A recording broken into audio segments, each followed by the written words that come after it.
உங்கள் வரி படிவங்களை துல்லியமாகவும் நம்பகமாகவும் நிரப்பி சிறந்த வரி தீர்வுகளை பெற்றுக்கொள்ள 10 ஆண்டுகளுக்கு மேலான அனுபவம் கொண்ட PR அக்கவுண்டிங் அண்ட் கண்ட்ரோலிங் நிறுவனத்தை நாடுங்கள். PR அக்கவுண்டிங் அண்ட் கண்ட்ரோலிங் உங்கள் நம்பிக்கையின் நிலையான பங்காளி.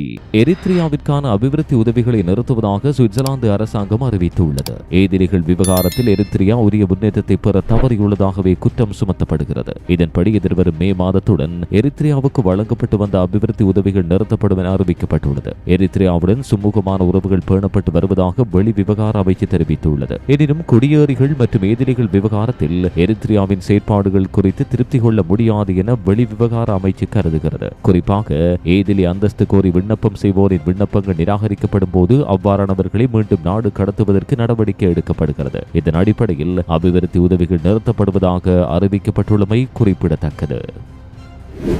சுவிஸ் பெடரல் ரயில்வேயான SBB ரயில் ஓட்டுநர்கள் ரயில் கட்டுப்பாட்டாளர்களிடமிருந்து சிக்னலுக்காக காத்திருப்பதற்கு பதிலாக எப்போது புறப்பட வேண்டும் என்பதை தீர்மானிக்க அனுமதிக்க ஒரு மாற்றத்தை திட்டமிட்டுள்ளது. தற்போது அனைத்து பயணிகளும் ஏறியவுடன் ரயில் கட்டுப்பாட்டாளர்கள் ஓட்டுநர்களுக்கு ஒரு SMS அனுப்புகிறார்கள். ஆனால் இந்த செயல்முறையால் ஏற்படும் குறுகிய தாமதம் நேரத்தை மீறுவதாக SBB நம்புகிறது. முன்மொழியப்பட்ட மாற்றம் குறிப்பாக சூரிச் மற்றும் சர்கன்ஸ்கிடையான சென்ட் காலன் வழியாக IR13 பாதையில் தாமதங்களை குறைப்பதை நோக்கமாக கொண்டுள்ளது. இருப்பினும் ரயில் ஊழியர்கள் இந்த யோசனையை கடுமையாக எதிர்க்கின்றனர். இது நடைமேடை பாதுகாப்பை சமரசம் செய்யக்கூடும் என்று வாதிடுகின்றனர். 2019 ஆண்டு பாரன் நிலையத்தில் நடந்த ஒரு துயரமான விபத்தை அவர்கள் சுட்டிக்காட்டுகின்றனர். அங்கு ஒரு நடத்துனர் ரயில் கதவில் சிக்கி அவருக்கு தெரியாமல் ரயில் புறப்பட்ட பிறகு படுகாயமடைந்தார். நேரமின்மையில் ஏற்படும் சிறிய முன்னேற்றத்தை விட பாதுகாப்பு அபாயங்கள் மிக அதிகமாக இருப்பதாக ஊழியர்கள் நம்புகின்றனர். பாதுகாப்பு பராமரிக்கப்படும் என்று SBB உறுதியளித்த போதிலும் இது தொடர்பிலான விவாதம் தொடர்கிறது. புதிய முறையை செயற்படுத்துவதற்கான தகுதி இன்னும் முடிவு செய்யப்படவில்லை என்பதும் சுட்டிக்காட்டத்தக்கது.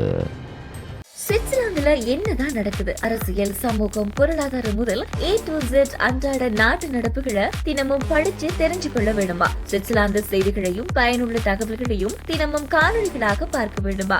உழைத்து கழித்து வீட்டுக்கு வர உங்களுக்கு ஆறுதலா மனக்கவர்ந்த பாடல்களை கேட்க வேண்டுமா? அத்தனைக்கும் இருக்குது எமது சுவிஸ் தமிழ் ரேடியோ அப்ளிகேஷன். பாடல் கேட்க, பல்சுவை தகவல் அறிய மற்றும் இன்றைய சுவிட்சர்லாந்து செய்திகளை 24 மணி நேரமும் பார்க்க இப்பவே டவுன்லோட் செய்யுங்க.